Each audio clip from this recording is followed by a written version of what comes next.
ത്യാഗത്തിലൂടെയും തപസ്സിലൂടെയും മാത്രമേ പരമായ ലാഭം നമുക്ക് സാധ്യമാവുള്ളൂ. ത്യാഗപൂർണമായ അർപ്പണമാണ് ഈശ്വരനെ ഏറ്റവും പ്രിയം. ലോകത്തിന് സ്വഭാവം അഴിഞ്ഞു പോയാൽ നമ്മളൊരു സാക്ഷേരി എന്ന് പറഞ്ഞാൽ ഇതൊക്കെയാണെന്നല്ലേ എഴുതിയവൻ തന്നെ കളി കാണും. ഇത്തരംഗം ഇതാണ്, അടുത്തരംഗം ഇതാ. നമുക്കൊരു ഭ്രമമില്ലല്ലോ.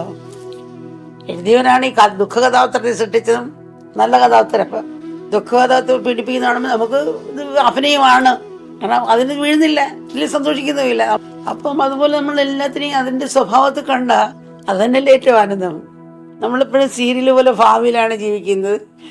ഒരു കഥാപാത്രം, ദുഷ്ട കഥാപാത്രം ഉണ്ടാകാത്ത മരുമോളെ ശിക്ഷിക്കുന്നത്. ഒരിക്കൽ റോഡ് സൈഡിൽ ആ അഭിനയിക്കുന്ന സ്ത്രീ കണ്ടപ്പോൾ ഒരു അപ്രായം നമ്മ ഒറ്റടി കൊടുത്തു. അതുപോലെ നമ്മൾ താതാത്മ്യപ്പെട്ടിരിക്കണം. അത് കഥാപാത്രമാണെന്ന് ചിന്തിക്കാതെ അത് സത്യമാണെന്ന് ചിന്തിക്കുകയാണ്. അതുപോലെയാണ് നമ്മൾ ലോകം സത്യമാണെന്ന് ചിന്തിക്കുന്നത്. എന്തുകൊണ്ട് കുട്ടികളെ പോലാണ് ഈശ്വരൻ? ചിലർ ചോദിച്ചാൽ കൊടുക്കും, ചിലർ ചോദിച്ചാൽ കൊടുക്കുകയില്ല. അങ്ങനെ കുട്ടിത്വമാണ്, ചൈൽഡിഷാണ് ഈശ്വരൻ എന്ന് ഞാൻ പറയുന്നില്ല. അതിനോട് എനിക്ക് യോജിപ്പില്ല. ഈശ്വരൻ ഒരു ജഡ്ജിയെ പോലല്ല. എന്തുകൊണ്ട് നമ്മൾ ഈശ്വരൻ ഏറ്റവും പ്രിയമെന്ന് പറയാൻ കാരണം, ഒരു കുഞ്ഞിൻ്റെ നിഷ്കളങ്കത കാണുമ്പോൾ നമ്മൾ അറിയാതെ കുഞ്ഞിലേക്ക് ആകർഷിക്കുകയാണ്.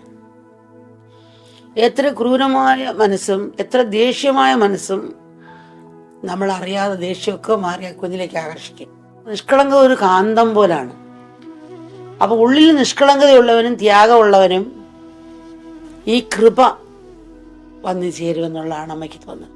അതായിരിക്കും തൻ്റെ കൃപയാണ് ആദ്യം നേടേണ്ടതെന്ന് വെച്ചാൽ ആ തൻ്റെ കൃപയാണ് ഈ നിഷ്കളങ്കത. മറ്റേ കൃപയായിട്ട് കണക്റ്റ് ആകുന്ന, നമ്മളൊരു എടുത്ത് പെയിൻ്റ് അടിക്കണമെങ്കിൽ അതിന് മുമ്പേ അതിൻ്റെ അഴുക്കുകൾ കളയുന്ന, അത് അടച്ചതിന് ശേഷമാണ് പെയിൻ്റ് അടിക്കുന്നത്. അതുപോലെ അഴുക്ക് മാറിയവരായിരിക്കും അവർ. അപ്പോൾ ഈശ്വരനാകുന്ന പെയിൻറ് തന്നെ വന്ന് പിടിക്കുകയാണ്. ഇത് ഈശ്വരൻ പെയിൻറ് വന്ന് പിടിപ്പിക്കുന്നുണ്ട്, പക്ഷെ നമ്മുടെ അഴുക്ക് കാരണം അതിൻ്റെ ഭംഗിയില്ലാണ്ടാകും, അത് പിടിക്കുന്നില്ല. അതുപോലെ ഈ നിഷ്കളങ്കതയാണ് എന്നാണ് അമ്മയ്ക്ക് തോന്നുന്നത്. അത് തൻ്റെ കൃപ, അഹങ്കാരമില്ലാത്ത മനസ്സ്, അത് തൻ്റെ കൃപ. ആ കൃപ വരുമ്പോഴാണ് മറ്റേത് കണക്ട് ചെയ്യുന്നത്, തമ്മിൽ ചേരാൻ സാധിക്കുന്നു.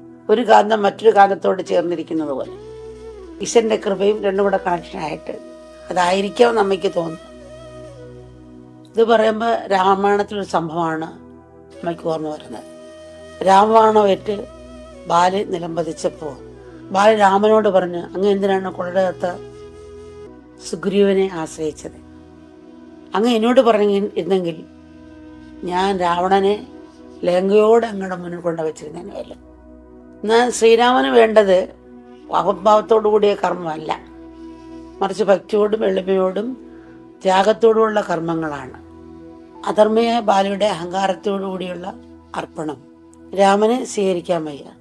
മറിച്ച് ഒരു പ്രവൃത്തി എത്ര ചെറുതായാലും ശരി, അതിന് പിന്നിൽ ത്യാഗവും എളിമയും ഹൃദയപൂർണമായ ഭക്തി ഉണ്ടെങ്കിൽ അത് ഭഗവാന് അമൃത പോലുള്ള മധുരമാണ്.